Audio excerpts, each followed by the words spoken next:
أنا بهذا الفيديو طالع مخصوص عشان أدعي وتدعوا معايا يا مشاهدينا الكرام لأختنا أم أحمد. أم أحمد موجودة في مصر، بتتابع في مستشفيات مصر، معاها مرض الكانسر. الله يبعده عنا وعنكم جميعا.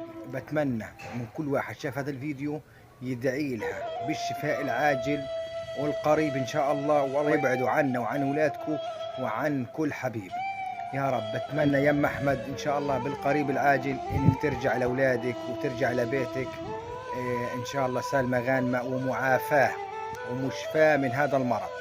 يا ريت كل واحد شاف هذا الفيديو بس يقول الله يشفيها، الله يشفيها، لانه والله العظيم والله العظيم بعدها زي امي وبتستاهل كل خير، لانه ايديها ماده لاهل الخير، والله ما بتنسى حدا.